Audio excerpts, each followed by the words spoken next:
अकबर के शासन का प्रभाव देश की कला एवं संस्कृति पर भी पड़ा। 12. उसने चित्रकारी आदि ललित कलाओं में काफी रुचि दिखाई और उसके प्रासाद की भित्तियां सुंदर चित्रों व नमूनों से भरी पड़ी थीं। मुगल चित्रकारी का विकास करने के साथ साथ ही उसने यूरोपीय शैली का भी स्वागत किया। उसे साहित्य में भी रुचि थी और उसने अनेक संस्कृत पांडुलिपियों व ग्रंथों का फारसी में तथा फारसी ग्रंथों का संस्कृत व हिंदी में अनुवाद भी करवाया था। अनेक फारसी संस्कृति से जुड़े चित्रों को अपने दरबार की दीवारों पर भी बनवाया। 12. अपने आरंभिक शासनकाल में अकबर की हिंदुओं के प्रति सहिष्णुता नहीं थी, किंतु समय के साथ साथ उसने अपने आप को बदला और हिंदुओं सहित अन्य धर्मों में बहुत रुचि दिखाई। उसने हिंदू राजपूत राजकुमारियों से वैवाहिक संबंध भी बनाए। 13, 14, 15 अकबर के दरबार में अनेक हिंदू दरबारी, सैन्य अधिकारी व सामंत थे। उसने धार्मिक चर्चाओं व वादविवाद कार्यक्रमों की अनोखी श्रृंखला आरंभ की थी, जिसमें मुस्लिम आलिम लोगों की जैन, सिख, हिंदू, चारवाक, नास्तिक, यहूदी, पुर्तगाली एवं कैथोलिक ईसाई धर्मशास्त्रियों से चर्चाएं हुआ करती थीं। उसके मन में इन धार्मिक नेताओं के प्रति आदर भाव था, जिस पर उसकी निजी धार्मिक भावनाओं का किंचित भी प्रभाव नहीं पड़ता था। 16. उसने आगे चलकर एक नए धर्म दीन-ए-इलाही की भी स्थापना की, जिसमें विश्व के सभी प्रधान धर्मों की नीतियों व शिक्षाओं का समावेश था। दुर्भाग्यवश ये धर्म अकबर की मृत्यु के साथ ही समाप्त होता चला गया। 9, 17 इतने बड़े सम्राट की मृत्यु होने पर उसकी अंत्येष्टि बिना किसी संस्कार के जल्दी ही कर दी गई। परंपरानुसार दुर्ग में दीवार तोड़कर एक मार्ग बनवाया गया तथा उसका शव चुपचाप सिकंदरा के मकबरे में दफना दिया गया। 18, 19 अकबर का जन्म पूर्णिमा के दिन हुआ था, इसलिए उनका नाम बदरुद्दीन मोहम्मद अकबर रखा गया था। बद्र का अर्थ होता है पूर्ण चंद्रमा और अकबर उनके नाना शेख अली अकबर जामी के नाम से लिया गया था। कहा जाता है कि काबुल पर विजय मिलने के बाद उनके पिता हुमायूं ने बुरी नज़र से बचने के लिए अकबर की जन्मतिथि एवं नाम बदल दिए थे। 20 किंवदंती यह भी है कि भारत की जनता ने उनके सफल एवं कुशल शासन के लिए अकबर नाम से सम्मानित किया था। अरबी भाषा में अकबर शब्द का अर्थ महान या बड़ा होता है। आरंभिक जीवन। अकबर का जन्म राजपूत शासक राणा अमरसाल के महल उमेरकोट, सिंध, वर्तमान पाकिस्तान में 23 नवंबर 1542 हिजरी अनुसार रजब 949 के चौथे दिन हुआ था। यहाँ बादशाह हुमायूं अपनी हाल की विवाहिता बेगम हमीदा बानो बेगम के साथ शरण लिए हुए थे। इस पुत्र का नाम हुमायूं ने एक बार स्वप्न में सुनाई दिए के अनुसार जलालुद्दीन मोहम्मद रखा। 2, 21 बाबर का वंश तैमूर और मंगोल नेता चंगेज खां से था, यानी उसके वंशज तैमूर लंग के खानदान से थे और मातृपक्ष का संबंध चंगेज खां से था। इस प्रकार अकबर की धमनियों में एशिया की दो प्रसिद्ध जातियों तुर्क और मंगोल के रक्त का सम्मिश्रण था। 3 हुमायूं को पश्तून नेता शेरशाह सूरी के कारण फारस में अज्ञातवास बिताना पड़ रहा था। 22 किंतु अकबर को वह अपने संग नहीं ले गया वरन रीवान, वर्तमान मध्य प्रदेश के राज्य के एक ग्राम मुकुंदपुर में छोड़ दिया था। अकबर की वहां के राजकुमार राम सिंह प्रथम से, जो आगे चलकर रीवां का राजा बना, के संग गहरी मित्रता हो गई थी। ये एक साथ ही पले और बड़े और आजीवन मित्र रहे। कालांतर में अकबर सफावी साम्राज्य, वर्तमान अफगानिस्तान का भाग, में अपने एक चाचा मिर्जा अस्कारी के यहाँ रहने लगा। पहले वह कुछ दिनों कंधार में और फिर 1545 से काबुल में रहा। हुमायूं की अपने छोटे भाइयों से बराबर ठनी ही रही, इसलिए चाचा लोगों के यहाँ अकबर की स्थिति बंदी से कुछ ही अच्छी थी। यद्यपि सभी उसके साथ अच्छा व्यवहार करते थे और शायद दुलार प्यार कुछ ज्यादा ही होता था, किंतु अकबर पर लिख नहीं सका, वह केवल सैन्य शिक्षा ले सका। उसका काफी समय आखेट, दौड़ व द्वंद्व, कुश्ती आदि में बीता तथा शिक्षा में उसकी रुचि नहीं रही। जब तक अकबर 8 वर्ष का हुआ, जन्म से लेकर अब तक उसके सभी वर्ष भारी अस्थिरता में निकले थे, जिसके कारण उसकी शिक्षा दीक्षा का सही प्रबंध नहीं हो पाया था। अब हुमायूं का ध्यान इस ओर भी गया। लगभग नवंबर +99 में उसने अकबर की शिक्षा प्रारंभ करने के लिए काबुल में एक आयोजन किया, किंतु एन मौके पर अकबर के खो जाने पर वह समारोह दूसरे दिन संपन्न हुआ। मुल्ला जादा मुल्ला असमुद्दीन अब्राहीम को अकबर का शिक्षक नियुक्त किया गया, मगर मुल्ला असमुद्दीन अक्षम सिद्ध हुए। तब यह कार्य पहले मौलाना बामजीद को सौंपा गया, मगर जब उन्हें भी सफलता नहीं मिली तो मौलाना अब्दुल कादिर को यह काम सौंपा गया, मगर कोई भी शिक्षक अकबर को शिक्षित करने में सफल न हुआ। असल में पढ़ने लिखने में अकबर की रुचि नहीं थी, उसकी रुचि कबूतरबाजी, घुड़सवारी और कुत्ते पालने में अधिक थी। 3. किंतु ज्ञानोपार्जन में उसकी रुचि सदा से ही थी। कहा जाता है कि जब वह सोने जाता था, एक व्यक्ति उसे कुछ पढ़ कर सुनाता रहता था। 23. समय के साथ अकबर एक परिपक्व और समझदार शासक के रूप में उभरा, जिसे कला, स्थापत्य, संगीत और साहित्य में गहरी रुचि रही।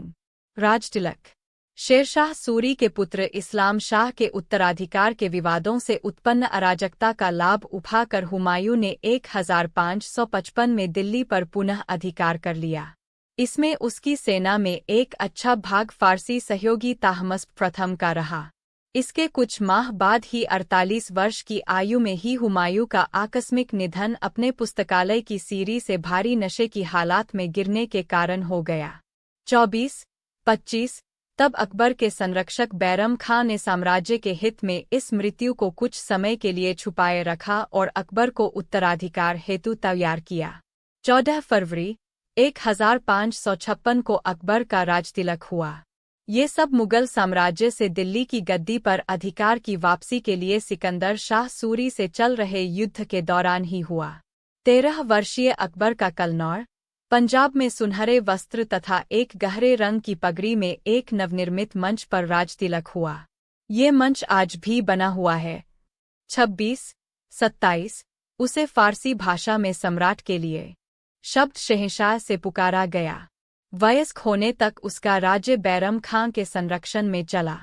28-29 सन 1560 में अकबर ने स्वयं सत्ता संभाल ली और अपने संरक्षक बैरम खां को निकाल बाहर किया।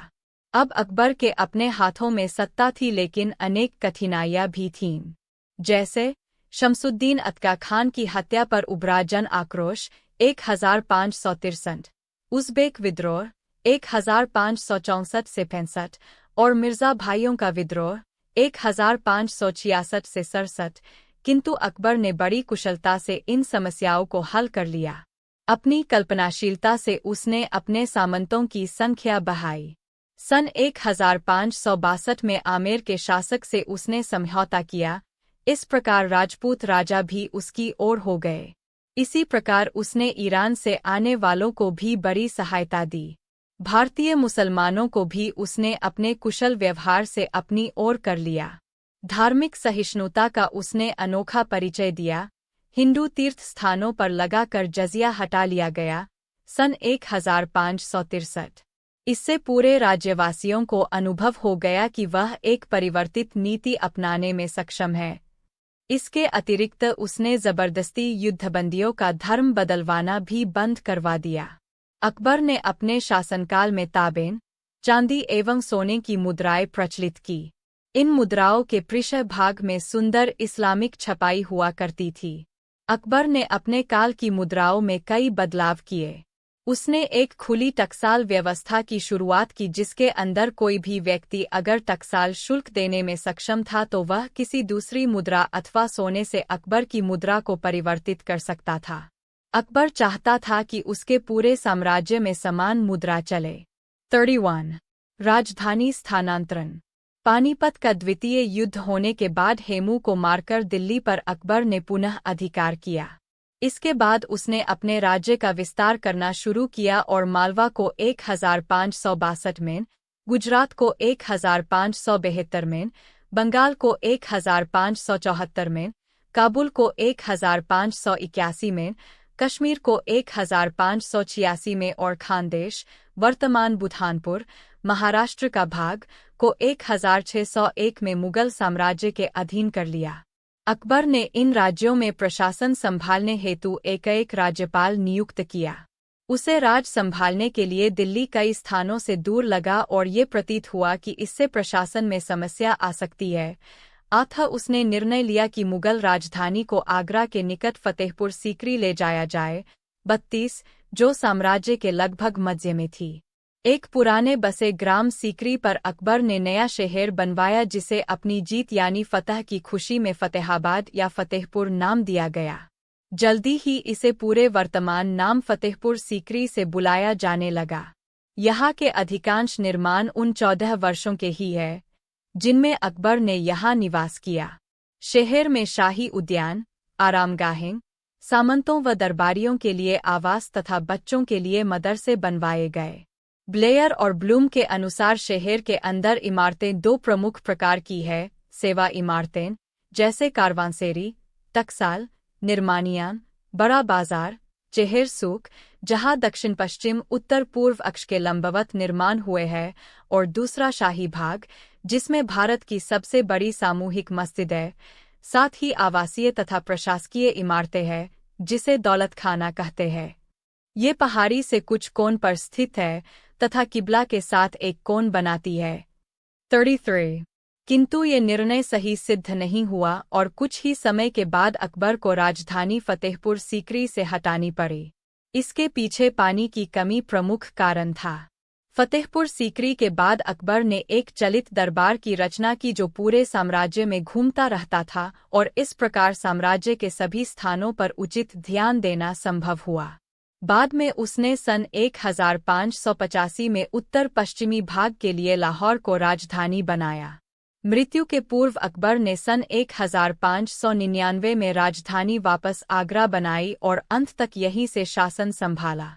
30 शहर का नया नाम दिया गया अकबराबाद जो साम्राज्य की सबसे बड़ा शहर बना। शहर का मुख्य भाग यमुना नदी के पश्चिमी तट पर बसा था। यहाँ बरसात के पानी की निकासी की अच्छी नालों से परिपूर्ण व्यवस्था बनाई गई। लोधी साम्राज्य द्वारा बनवाई गई गारे मिट्टी से बनी नगर की पुरानी चारदीवारी को तोड़कर 1565 में नई बलुआ पत्थर की दीवार बनवाई गई। अंग्रेज इतिहासकार युगल ब्लेयर एवं ब्लूम के अनुसार इस लाल दीवार के कारण ही इसका नाम लाल किला पड़ा। वे आगे लिखते हैं कि यह किला पिछले किले के नक्शे पर ही कुछ अर्धवृत्ताकार बना था। शहर की ओर से इसे एक दोहरी सुरक्षा दीवार घेरे है, जिसके बाहर गहरी खाई बनी है। इस दोहरी दीवार में उत्तर में दिल्ली गेट व दक्षिण में अमर सिंह द्वार बने हैं।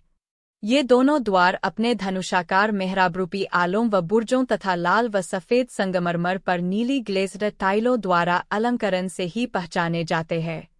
वर्तमान किला अकबर के पौत्र शाहजहां द्वारा बनवाया हुआ है। इसमें दक्षिणी ओर जहांगीरी महल और अकबर महल है। 33 अकबर का व्यक्तित्व बहुचर्चित रहा है, इसलिए भारतीय साहित्य एवं सिनेमा ने अकबर से प्रेरित कई पात्र रचे गए हैं। 2008 में आशुतोष गोवरिकर निर्देशित फिल्म जोधा अकबर में अकबर एवं उनकी पत्नी की कहानी को दर्शाया गया है। अकबर एवं जोधा बाई का पात्र क्रमशः ऋतिक रोशन एवं ऐश्वर्या राय ने निभाया है। 1960 में बनी फिल्म मुगल-ए-आज़म भारतीय सिनेमा की एक लोकप्रिय फिल्म है। इसमें अकबर का पात्र पृथ्वीराज कपूर ने निभाया था। इस फिल्म में अकबर के पुत्र सलीम की प्रेम कथा और उस कारण से पिता पुत्र में पैदा हुए द्वंद्व को दर्शाया गया है। सलीम की भूमिका दिलीप कुमार एवं अनारकली की भूमिका मधुबाला ने निभाई थी।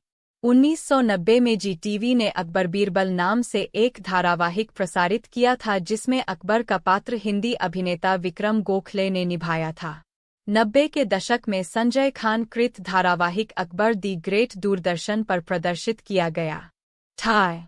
प्रसिद्ध अंग्रेजी साहित्यकार सलमान रुश्दी के उपन्यास दी एन्चेंट्रेस ऑफ फ्लोरेंस, अंग्रेजी में अकबर एक मुख्य पात्र है। अकबर बीरबल के रोचक किस्से। बीरबल की विनोदप्रियता और बुद्धिचातुर्य ने न केवल अकबर बल्कि मुगल साम्राज्य की अधिकांश जनता का मन मोह लिया था। लोकप्रिय तो बीरबल इतने थे कि अकबर के बाद उन्हीं की गणना होती थी। वे उच्च कोटि के प्रशासक और तलवार के धनी थे, पर शायद जिस गुण के कारण वे अकबर को परम प्रिय थे, वह गुण था उनका उच्च कोटि का विनोदी होना। बहुत कम लोगों को पता होगा कि बीरबल एक कुशल कवि भी थे। वे ब्रह्मा उपनाम से लिखते थे। उनकी कविताओं का संग्रह आज भी भरतपुर संग्रहालय में सुरक्षित है।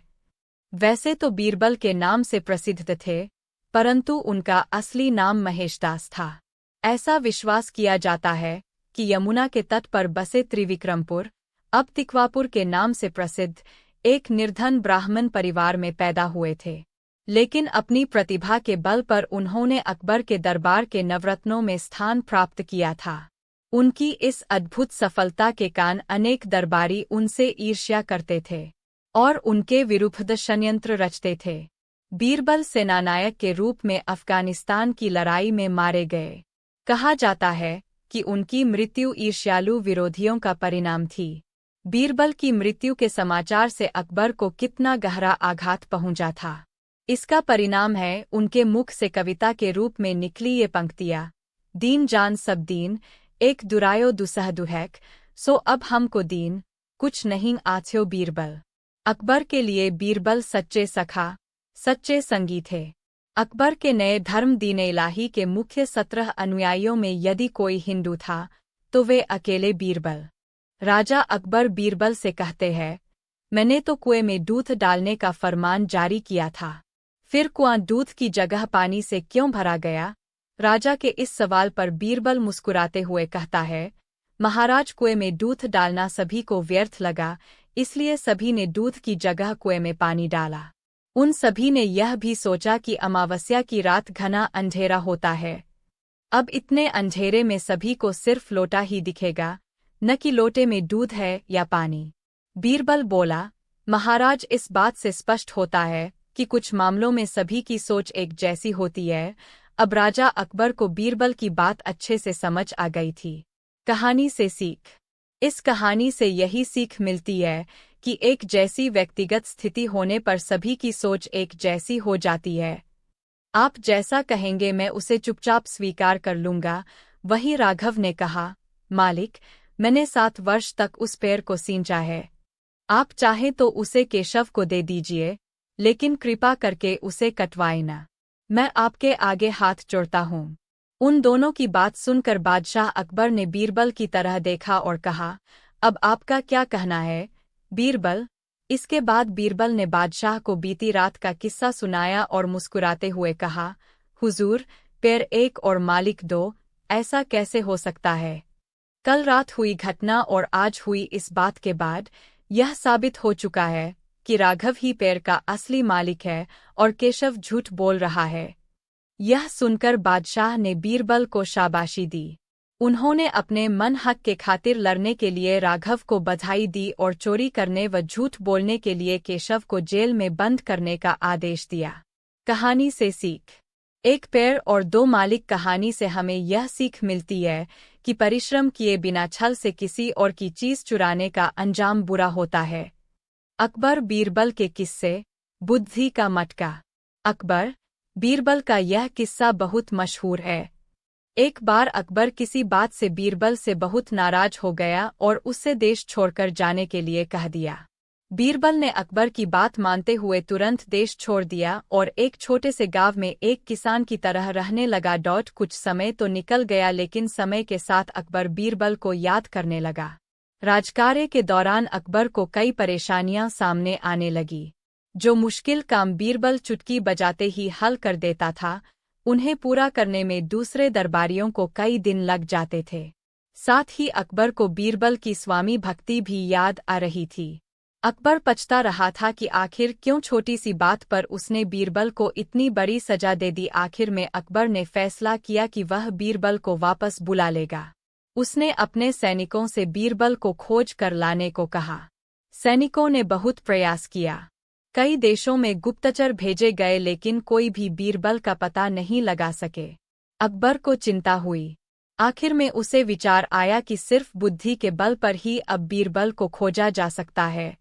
अकबर बीरबल को खोजने के लिए एक युक्ति लगाता है। वह मुनादी करवाता है कि राज दरबार से एक मटका भेजा जाएगा। गांव वाले या तो इस मटके को बुद्धि से भरें या फिर हीरे जवाहरात से। इस पहेली को गांव वाले हल करने में असफल रहे और ज्यादातर गांवों में मटके को हीरे जवाहरात से ही भरा गया। मटका घूमत हुए उस गांव में पहुंच गया जहां बीरबल रहा करता था। गांव वाले परेशान कि आखिर बुद्धि से मटका कैसे भरा जा सकता है। बीरबल ने गांव वालों को लांढस बंधाया और कहा कि उन्हें घबराने की जरूरत नहीं है, वह इस मटके को बुद्धि से भर देगा। बीरबल मटका अपने घर ले गया और खेत में ले जाकर एक तरबूज के फूल को उसमें डाल दिया। बेल को खाद पानी देता रहा। समय के साथ तरबूज मटके में इतना बड़ा हो गया कि उसे मटके से बाहर निकालना असंभव हो गया, तो बीरबल ने उसे बेल से काटकर अलग कर दिया। उसने राजदरबार में मटके को यह कहकर भिजवा दिया कि इस मटके में बुद्धि है, लेकिन बिना मटके को तोड़े ही इसे बाहर निकालना होगा। अकबर बीरबल का नोकझोंक व हास-परिहास के सैकड़ों किस्से व चुटकुले जनश्रुतियों में प्रचलित है। महान सम्राट अकबर और उनका अंतरंग मित्र बीरबल एक दूसरे के पर्याय माने जाते हैं। बीरबल अकबर के नवरत्नों में सर्वाधिक लोकप्रिय और बुद्धिमान थे। अकबर बीरबल की कहानियाँ। अकबर बीरबल से संबंधित अति लोकप्रिय कहानियों का संग्रह यहाँ है, जो जीवन के किसी न किसी क्षेत्र में हमारा मार्गदर्शन करती है, विशेषकर नैतिक, मौलिक व बौद्धिक स्तर पर, या वे कहानियाँ जो विषम परिस्थितिक में आत्मसम्मान व दृढ़ता की सीख देती है। एक बार बादशाह अकबर ने मध्य प्रदेश के एक गांव में अपना दरबार लगाया। उसी गांव में एक युवा किसान महेश दास भी रहता था। महेश ने बादशाह अकबर की घोषणा सुनी कि उस कलाकार को बादशाह 1000 स्वर्ण मुद्राएं देंगे जो उनकी जीवंत तस्वीर बनाएगा। निश्चित दिन पर बादशाह के दरबार में कलाकारों की भीड़ लग गई। कहानियाँ बच्चों की वृद्धि और विकास में महत्वपूर्ण भूमिका निभाती है। कहानियाँ एक बच्चे की भाषा में नए शब्दों और विचारों को पेश करने का एक शानदार तरीका है। विभिन्न तरह के कहानी बच्चों को आकार, स्थान और रंग, ऊपर और नीचे, अंदर और बाहर, संख्याओं और वस्तुओं के नामों जैसी अवधारणाओं के बारे में जानने में मदद कर सकती है। कहानियाँ पढ़ने से बच्चे अधिक जटिल विचारों को सरल तरीके से सीख लेते हैं। यहाँ बच्चों के लिए मज़ेदार, शैक्षणिक और कुछ खास कहानियों का संग्रह है, और हर कहानी में एक उपदेश छुपा है जो बच्चों के लिए उपयोगी है। हर कोई दरबार में यह जानने को उत्सुक था कि 1000 स्वर्ण मोहरों का इनाम किसे मिलता है। अकबर एक ऊंचे आसन पर बैठे और एक के बाद एक कलाकारों की तस्वीर देखते और अपने विचारों के साथ तस्वीरों को एक एक कर मना करते गए और बोले, यह एकदम वैसी नहीं है जैसा मैं अब हूँ। जब महेश की बारी आई, जो कि बाद में बीरबल के नाम से प्रसिद्ध हुए, तब तक अकबर परेशान हो चुके थे और बोले, क्या तुम भी बाकी सब की तरह ही मेरी तस्वीर बनाकर लाए हो? लेकिन महेश बिना किसी भय के शांत स्वर में बोला, मेरे बादशाह, अपने आप को इसमें देखिए और स्वयं को संतुष्ट कीजिए। आश्चर्य की बात यह थी कि यह बादशाह की कोई तस्वीर नहीं थी, बल्कि महेश के वस्त्रों से निकला एक दर्पण था। अकबर ने महेश दास का सम्मान किया और उसे 1000 स्वर्ण मोहरें उपहार स्वरूप दीं। बादशाह ने महेश को एक राजकीय मोहर वाली अंगूठी दी और फतेहपुर सीकरी अपनी राजधानी में आने का नियंत्रण दिया। बादशाह अब यह समझ गए कि बीरबल ने उसकी चालाकी पकड़ ली है। अगले दिन बादशाह ने बीरबल से पूछा, बीरबल, तुम्हारे धर्मकर्म की बड़ी चर्चा है, पर तुमने कल एक भूखे को निराश ही लौटा दिया, क्यों? आलमपनाह, मैंने किसी भूखे को नहीं, बल्कि एक ढोंगी को लौटा दिया था, और मैं यह बात भी जान गया हूँ कि वह ढोंगी आपके कहने पर मुझे बेवकूफ़ बनाने आया था। अकबर ने कहा, बीरबल, तुमने कैसे जाना कि यह वाकई भूखा न होकर ढोंगी है? उसके पैरों और पैरों की चप्पल देखकर यह सच है कि उसने अच्छा भेष बनाया था, मगर उसके पैरों की चप्पल कीमती थी। बीरबल ने आगे कहा, माना कि चप्पल उसे भीख में मिल सकती थी, पर उसके कोमल, मुलायम पैर तो भीख में नहीं मिले थे, इसलिए कंकर की गरन सहन न कर सके। इतना कहकर बीरबल ने बताया कि किस प्रकार उसने उस मनुष्य की परीक्षा लेकर जान लिया कि उसे नंगे पैर चलने की भी आदत नहीं, वह दरिद्र नहीं बल्कि किसी अच्छे कुल का खाता कमाता पुरुष है। बादशाह बोले, क्यों न हो, वह मेरा खास सैनिक है। फिर बहुत प्रसन्न होकर बोले, सचमुच बीरबल, माबदौलत तुमसे बहुत खुश हुए। तुम्हें धोखा देना आसान काम नहीं है। बादशाह के साथ साजिश में शामिल हुए सभी दरबारियों के चेहरे बुझ गए। बादशाह अकबर अपनी बेगम से किसी बात पर नाराज हो गए। नाराजगी इतनी बढ़ गई कि उन्हें बेगम को मायके जाने को कह दिया। बेगम ने सोचा कि शायद बादशाह ने गुस्से में ऐसा कहा है, इसलिए वह मायके नहीं गईं। जब बादशाह ने देखा कि बेगम अभी तक मायके नहीं गई है, तो उन्होंने गुस्से में कहा, तुम अभी तक यहीं हो, गई नहीं, सुबह होते ही अपने मायके चली जाना वरना अच्छा न होगा। तुम चाहो तो अपनी मनपसंद चीज साथ ले जा सकती हो। बेगम सिसक कर जनानखाने में चली गईं। वहां जाकर उसने बीरबल को बुलाया। बीरबल बेगम के सामने पेश हो गया। बेगम ने बादशाह की नाराजगी के बारे में बताया और उनके हुक्म को भी बता दिया।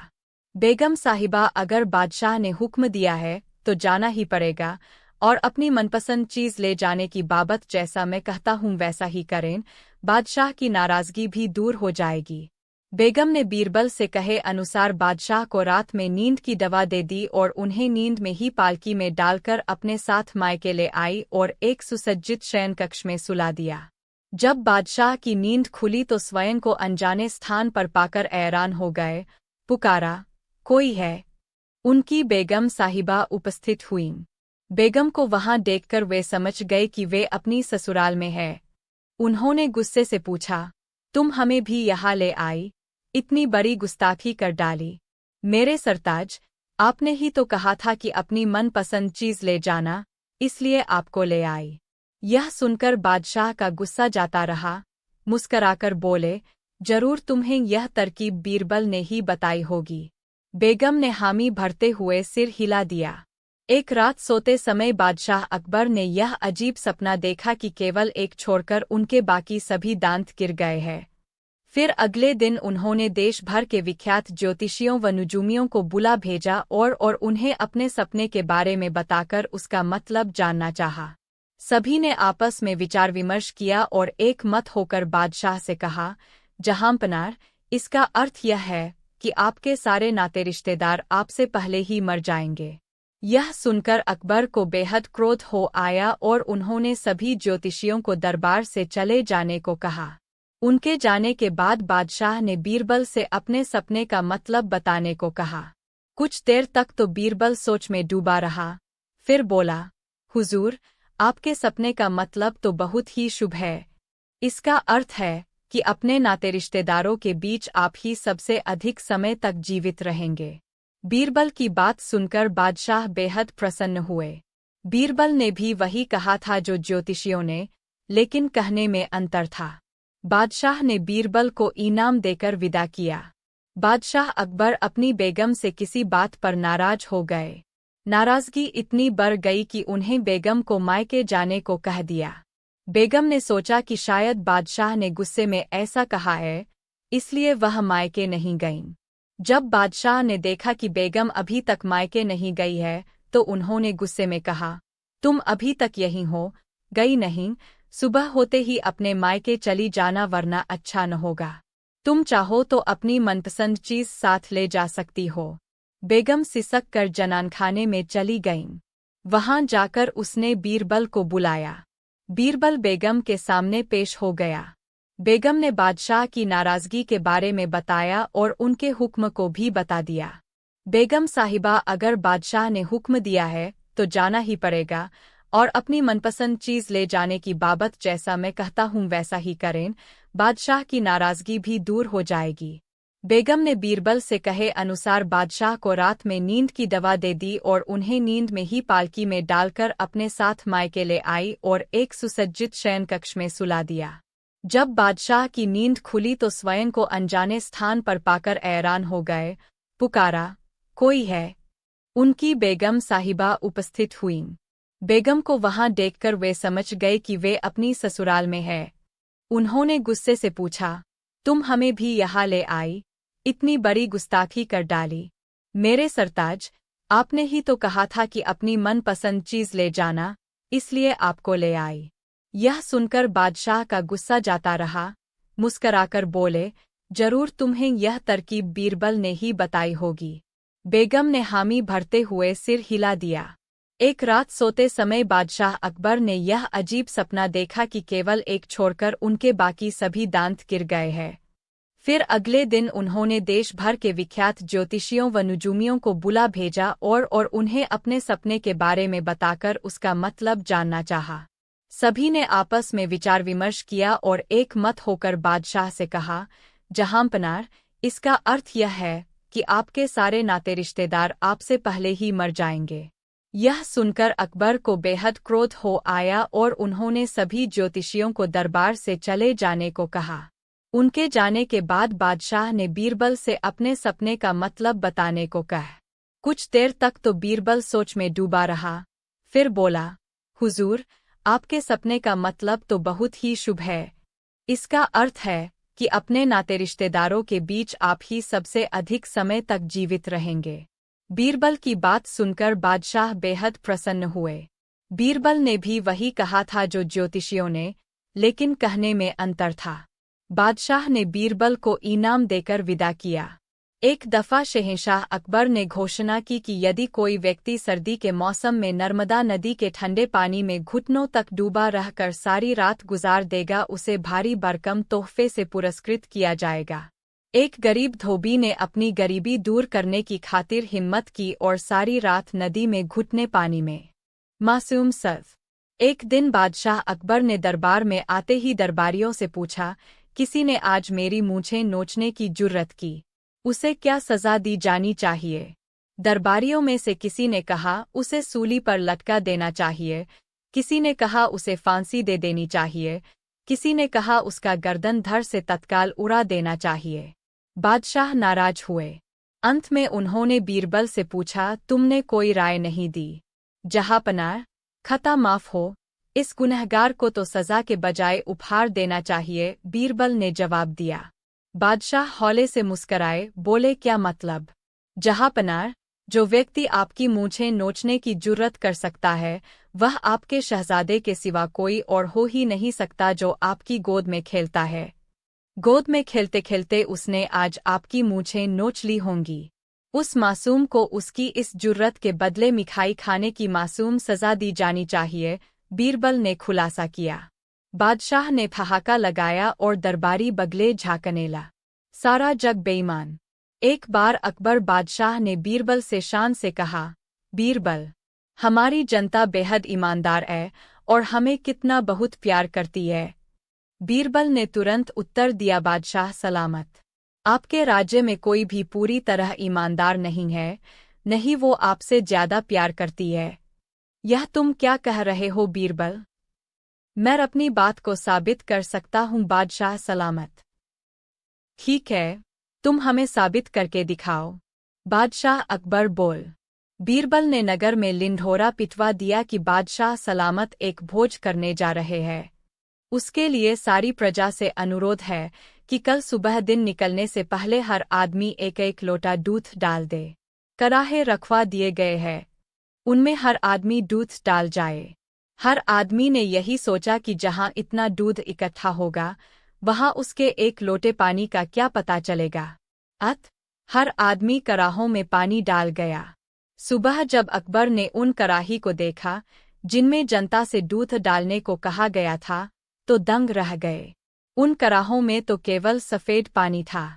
अकबर को वस्तुस्थिति का पता चल गया। चोर की दाढ़ी में तिनका। बादशाह अकबर बीरबल से अक्सर अजीब सवाल तो पूछते ही थे, लेकिन एक दिन उन्होंने बीरबल को छकाने की एक तरकीब खोज निकाली। उन्होंने अपनी बेशकीमती अंगूठी छिपाकर एक सरदार को दे दी और उससे बात छुपाकर रखने के लिए कहा। जब बीरबल उनके पास आए तो बादशाह ने कहा, आज हमारी अंगूठी खो गई है। सुबह तो वह हमारे पास ही थी। शौच जाते वक्त मैंने उतार कर रख दी और जब वापस लौटा तो देखा कि अंगूठी गायब है। बीरबल चुपचाप सुनते रहे। बादशाह ने आगे कहा, मुझे यकीन है कि यह काम महल के ही किसी व्यक्ति का हुए। बाहरी आदमी ऐसी हिम्मत नहीं कर सकता। बीरबल, तुम ज्योतिष शास्त्र बखूबी जानते हो, आथा चोर का पता लगाओ। बीरबल ने उस जगह का पता पूछा जहां उन्होंने शौच जाने से पहले अंगूठी रखी थी। बादशाह अकबर ने एक अलमारी की ओर इशारा किया। बीरबल ने उस अलमारी के पास जाकर उससे कान लगाकर कुछ देर बाद हटा लेने का नाटक किया। देखने से यह लगता था जैसे वह कोई बात सुनने की कोशिश कर रहा है। कुछ देर बाद बीरबल ने बादशाह की तरफ देखकर कहा, अलमारी साफ बताती है कि जिसके पास अंगूठी है उसकी दाढ़ी में तिनका है। बीरबल की बात को जब पास ही बैठे सरदार ने सुना जिसको बादशाह ने अंगूठी दी थी, तो यह घबराकर अपना मुंह और दाढ़ी टटोलने लगा। बीरबल पहले से ही चौकन्ने थे। सरदार की हरकत उनसे छिपी नहीं रह सकी। फौरन ही बीरबल ने उस सरदार को पकड़कर बादशाह के सामने पेश किया और कहा, जहांपनार, आपकी अंगूठी के चोर यही है। यह बात बादशाह पहले से ही जानते थे। वह बीरबल की इस चतुराई से बेहद खुश था। आदमी एक रूप तीन। एक बार बादशाह अकबर ने बीरबल से पूछा, क्या तुम हमें 3 तरह की खूबियां एक ही आदमी में दिखा सकते हो? जी हुजूर, पहली तोते की, दूसरी शेर की, तीसरी गधे की, परंतु आज नहीं, कल। बीरबल ने कहा, ठीक है, तुम्हें कल का समय दिया जाता है। बादशाह ने इजाजत देते हुए कहा। अगले दिन बीरबल एक व्यक्ति को पालकी में डालकर लाया और उसे पालकी से बाहर निकाला। फिर उस आदमी को शराब का एक पैग दिया। शराब पीकर वह आदमी डरकर बादशाह से विनती करने लगा, हुजूर, मुझे माफ कर दो, मैं एक बहुत गरीब आदमी हूँ। बीरबल ने बादशाह को बताया, यह तोते की बोली है। कुछ देर बाद उस आदमी को एक पैग और दिया तो वह नशे में बादशाह से बोला, अरे जाओ, तुम दिल्ली के बादशाह हो तो क्या, हम भी अपने घर के बादशाह हैं। हमें ज्यादा नखरे मत दिखाओ।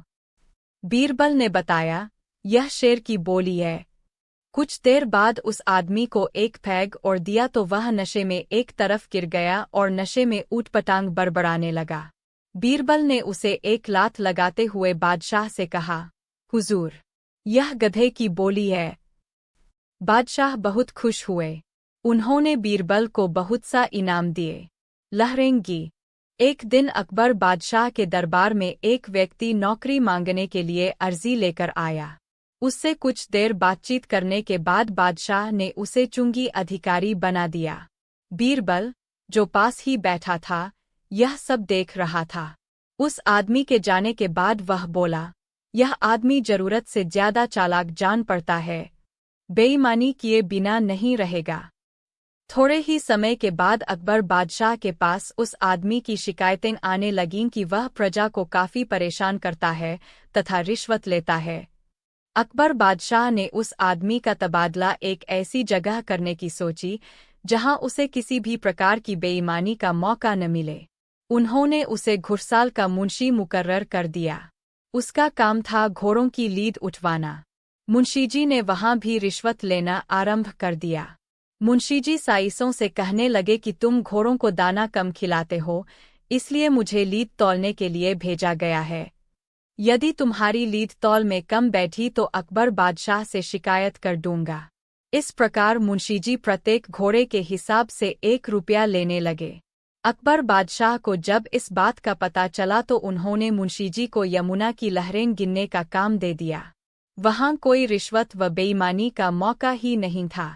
लेकिन मुंशीजी ने वहां भी अपनी अक्त के घोड़े दौड़ा दिए।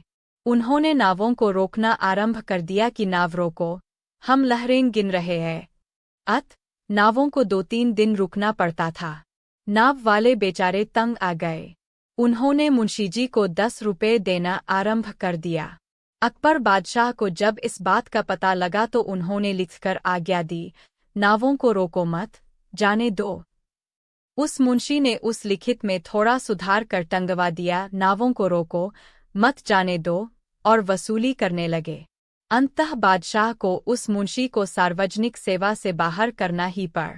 कौन किसका नौकर। जब कभी दरबार में अकबर और बीरबल अकेले होते थे तो किसी न किसी बात पर बहस छिड़ जाती थी। एक दिन बादशाह अकबर बैंगन की सब्जी की खूब तारीफ कर रहे थे। बीरबल भी बादशाह की हाँ में हाँ मिला रहे थे। इतना ही नहीं, वह अपनी तरफ से भी 2-4 वाक्य बैंगन की तारीफ में कह देते। अचानक बादशाह अकबर के दिल में आया कि देखें बीरबल अपनी बात को कहाँ तक निभाते हैं। यह सोचकर बादशाह बीरबल के सामने बैंगन की बुराई करने लगे। बीरबल भी उनकी हाँ में हाँ मिलाने लगे कि बैंगन खाने से शारीरिक बीमारियां हो जाती है, इत्यादि। बीरबल की बात सुनकर बादशाह अकबर हैरान हो गए और बोले, बीरबल, तुम्हारी इस बात का यकीन नहीं किया जा सकता। कभी तुम बैंगन की तारीफ करते हो और कभी बुराई करते हो। जब हमने इसकी तारीफ की तो तुमने भी इसकी तारीफ की, और जब हमने इसकी बुराई की तो तुमने भी इसकी बुराई की। आखिर ऐसा क्यों? बीरबल ने नरम लहजे में कहा, बादशाह सलामत, मैं तो आपका नौकर हूँ, बैंगन का नौकर नहीं। किसकी नेमत। बादशाह अकबर प्राय भेष बदलकर सैर के लिए निकला करते थे। एक दिन वह बीरबल के साथ भेष बदलकर शहर से बाहर एक गांव में पहुंचे।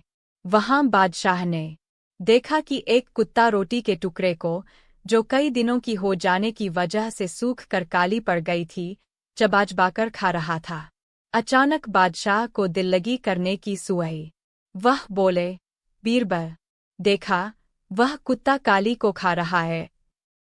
काली बीरबल की मां का नाम था।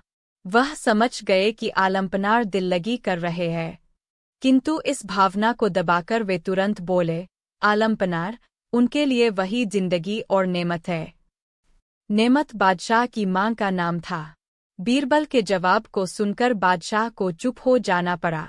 कौन गधा तंबाकू खाता है? बीरबल तंबाकू खाया करते थे, मगर अकबर बादशाह नहीं खाते थे। एक दिन अकबर बादशाह को लज्जित करने के लिए सैर का बहाना करके तंबाकू के खेत में ले गए। वहां जाकर उन्होंने एक गधा खेत में चरने के लिए छुड़वा दिया। जब गधे ने तंबाकू नहीं खाई तो अकबर बादशाह बोले, बीरबल, देखो, तंबाकू कैसी बुरी चीज है, इसे गधा तक नहीं खाता। जहां पर यह सच है, गधे तंबाकू नहीं खाते, इंसान ही खाते हैं, बीरबल ने जवाब दिया। बीरबल का यह कटाक्ष सुनकर बादशाह अकबर शर्म से पानी पानी हो गए। किसका अफसर? एक बार वजीर अबिल फजल ने अकबर बादशाह के सामने बीरबल से कहा, बीरबल, तुम्हें अकबर बादशाह ने सुअर और कुत्तों का अफसर नियुक्त किया है। इस पर बीरबल ने कहा, बहुत खूब, तब तो आपको भी मेरी आज्ञा में रहना पड़ेगा। यह सुनते ही अकबर बादशाह हंस पड़े और वजीर अबिल फजल ने लज्जित होकर अपना सिर झुका लिए। किसकी दाढ़ी की आग? बादशाह अकबर की यह आदत थी कि वह अपने दरबारियों से तरह तरह के प्रश्न किया करते थे। एक दिन बादशाह ने दरबारियों से प्रश्न किया, अगर सबकी दाढ़ी में आग लग जाए, जिसमें मैं भी शामिल हूं, तो पहले आप किसकी दाढ़ी की आग बुझाएंगे? हुजूर की दाढ़ी की। सभी सभासद एक साथ बोल पड़े, मगर बीरबल ने कहा, हुजूर, सबसे पहले मैं अपनी दाढ़ी की आग बुझाऊंगा, फिर किसी और की दाढ़ी की ओर देखूंगा। बीरबल के उत्तर से बादशाह बहुत खुश हुए और बोले, मुझे खुश करने के उद्देश्य से आप सब लोग झूठ बोल रहे थे। सच बात तो यह है कि हर आदमी पहले अपने बारे में सोचता है। लेकिन मुंशीजी ने वहां भी अपनी अक्त के घोड़े दौड़ा दिए। उन्होंने नावों को रोकना आरंभ कर दिया कि नाव रोको, हम लहरें गिन रहे हैं। नावों को 2-3 दिन रुकना पड़ता था। नाव वाले बेचारे तंग आ गए। उन्होंने मुंशीजी को 10 रुपये देना आरंभ कर दिया। अकबर बादशाह को जब इस बात का पता लगा तो उन्होंने लिखकर आज्ञा दी, नावों को रोको मत, जाने दो। उस मुंशी ने उस लिखित में थोड़ा सुधार कर टंगवा दिया, नावों को रोको मत, जाने दो, और वसूली करने लगे। अंततः बादशाह को उस मुंशी को सार्वजनिक सेवा से बाहर करना ही पड़ा। कौन किसका नौकर? जब कभी दरबार में अकबर और बीरबल अकेले होते थे तो किसी न किसी बात पर बहस छिड़ जाती थी। एक दिन बादशाह अकबर बैंगन की सब्जी की खूब तारीफ कर रहे थे। बीरबल भी बादशाह की हाँ में हाँ मिला रहे थे। इतना ही नहीं, वह अपनी तरफ से भी 2-4 वाक्य बैंगन की तारीफ में कह देते। अचानक बादशाह अकबर के दिल में आया कि देखें बीरबल अपनी बात को कहाँ तक निभाते हैं। यह सोचकर बादशाह बीरबल के सामने बैंगन की बुराई करने लगे। बीरबल भी उनकी हाँ में हाँ मिलाने लगे कि बैंगन खाने से शारीरिक बीमारियां हो जाती है, इत्यादि। बीरबल की बात सुनकर बादशाह अकबर हैरान हो गए और बोले, बीरबल, तुम्हारी इस बात का यकीन नहीं किया जा सकता। कभी तुम बैंगन की तारीफ करते हो और कभी बुराई करते हो। जब हमने इसकी तारीफ की तो तुमने भी इसकी तारीफ की, और जब हमने इसकी बुराई की तो तुमने भी इसकी बुराई की। आखिर ऐसा क्यों? बीरबल ने नरम लहजे में कहा, बादशाह सलामत। मैं तो आपका नौकर हूँ, बैंगन का नौकर नहीं। किसकी नेमत। बादशाह अकबर प्राय भेष बदलकर सैर के लिए निकला करते थे। एक दिन वह बीरबल के साथ भेष बदलकर शहर से बाहर एक गांव में पहुंचे। वहां बादशाह ने देखा कि एक कुत्ता रोटी के टुकड़े को, जो कई दिनों की हो जाने की वजह से सूख कर काली पड़ गई थी, चबाचबाकर खा रहा था। अचानक बादशाह को दिल लगी करने की सुई। वह बोले, बीरबल, देखा, वह कुत्ता काली को खा रहा है। काली बीरबल की मां का नाम था। वह समझ गए कि आलमपनार दिल लगी कर रहे हैं, किंतु इस भावना को दबाकर वे तुरंत बोले, आलमपनार, उनके लिए वही जिंदगी और नेमत है। नेमत बादशाह की मां का नाम था। बीरबल के जवाब को सुनकर बादशाह को चुप हो जाना पड़ा। कौन गधा तंबाकू खाता है? बीरबल तंबाकू खाया करते थे, मगर अकबर बादशाह नहीं खाते थे। एक दिन अकबर बादशाह को लज्जित करने के लिए सैर का बहाना करके तंबाकू के खेत में ले गए। वहां जाकर उन्होंने एक गधा खेत में चरने के लिए छुड़वा दिया। जब गधे ने तंबाकू नहीं खाई तो अकबर बादशाह बोले, बीरबल, देखो, तंबाकू कैसी बुरी चीज है, इसे गधा तक नहीं खाता। जहां पर यह सच है, गधे तंबाकू नहीं खाते, इंसान ही खाते हैं, बीरबल ने जवाब दिया। बीरबल का यह कटाक्ष सुनकर बादशाह अकबर शर्म से पानी पानी होगा। किसका अफसर? एक बार वजीर अबिल फजल ने अकबर बादशाह के सामने बीरबल से कहा, बीरबल, तुम्हें अकबर बादशाह ने सुअर और कुत्तों का अफसर नियुक्त किया है। इस पर बीरबल ने कहा, बहुत खूब, तब तो आपको भी मेरी आज्ञा में रहना पड़ेगा। यह सुनते ही अकबर बादशाह हंस पड़े और वजीर अबिल फजल ने लज्जित होकर अपना सिर झुका लिए। किसकी दाढ़ी की आग? बादशाह अकबर की यह आदत थी कि वह अपने दरबारियों से तरह तरह के प्रश्न किया करते थे। एक दिन बादशाह ने दरबारियों से प्रश्न किया, अगर सबकी दाढ़ी में आग लग जाए, जिसमें मैं भी शामिल हूं, तो पहले आप किसकी दाढ़ी की आग बुझाएंगे? हुजूर की दाढ़ी की। सभी सभासद एक साथ बोल पड़े। मगर बीरबल ने कहा, हुजूर, सबसे पहले मैं अपनी दाढ़ी की आग बुझाऊंगा, फिर किसी और की दाढ़ी की ओर देखूंगा। बीरबल के उत्तर से बादशाह बहुत खुश हुए और बोले, मुझे खुश करने के उद्देश्य से आप सब लोग झूठ बोल रहे थे। सच बात तो यह है कि हर आदमी पहले अपने बारे में सोचता है। अकबर बीरबल का नोकझोंक व हास परिहास के सैकड़ों किस्से व चुटकुले जनश्रुतियों में प्रचलित है। महान सम्राट अकबर और उनका अंतरंग मित्र बीरबल एक दूसरे के पर्याय माने जाते हैं। बीरबल अकबर के नवरत्नों में सर्वाधिक लोकप्रिय और बुद्धिमान थे। व्यापारी बने हुए बीरबल ने कहा, भैया, हम अपनी नाव चला रहे हैं, आपको कोई परेशानी हुई क्या? वह आदमी वहीं से चिल्लाया, क्या तुम्हें पता नहीं है कि बादशाह सलामत ने मुझे यमुना की लहरों का हिसाब रखने के लिए नियुक्त किया है? तुमने मेरा सारा हिसाब गड़बड़ कर दिया, तुम्हें इसकी सजा मिलेगी। बीरबल बोले, सचमुच हमसे भूल हो गई है, हम माफी मांगते हैं। कर्मचारी बोला, मैं ऐसे माफ नहीं कर सकता। हाँ, अगर तुम लोग 50 अशर्फिया दो तो माफ कर सकता हूँ। यह तो बहुत ज्यादा है भैया, कुछ तो कम करो। बीरबल बोले, नहीं, इससे कम पर समझौता नहीं हो सकता। तभी व्यापारी के कपड़े में बादशाह अकबर वहां आ गए। उन्होंने वहीं से कहा, नहीं, हम 50 की जगह 100 देंगे, लेकिन अशर्फिया नहीं, 100 कोड़े। कर्मचारी ने ध्यान से व्यापारी की तरफ देखा। माफी मांगते हैं। कर्मचारी बोला, मैं ऐसे माफ नहीं कर सकता। हाँ, अगर तुम लोग 50 अशर्फिया दो तो माफ कर सकता हूँ। यह तो बहुत ज्यादा है भैया, कुछ तो कम करो। बीरबल बोले, नहीं, इससे कम पर समझौता नहीं हो सकता। तभी व्यापारी के कपड़े में बादशाह अकबर वहां आ गए। उन्होंने वहीं से कहा, नहीं, हम 50 की जगह 100 देंगे। लेकिन अशरफिया नहीं। 100 कोड़े। कर्मचारी ने ध्यान से व्यापारी की तरफ देखा। अब उसे अपनी भूल का पता चला। वह बादशाह के पैरों में गिर पड़ा और बोला, माफ करें जहांपनाह, मैं आपको पहचान न सका। बादशाह ने बीरबल की ओर देखा और कहा, तुम ठीक कहते थे बीरबल। कोई भी काम हो, भ्रष्ट अफसर उसमें पैसा ऐंठने का मौका निकाल ही लेते हैं। जी जाना, आप ठीक कहते हैं, बीरबल ने धीरे से कहा और चुप हो गए। एक दिन बादशाह अकबर ने घोषणा की कि जो आदमी सर्दी के इस मौसम में नदी के ठंडे पानी में रात भर खड़ा रहेगा, उसे शाही खजाने से पुरस्कृत किया जाएगा। इस घोषणा को सुनकर एक गरीब धोबी ने सारी रात नदी में खड़े खड़े बिता दी और अगले दिन बादशाह के दरबार में आकर इनाम मांगने लगा।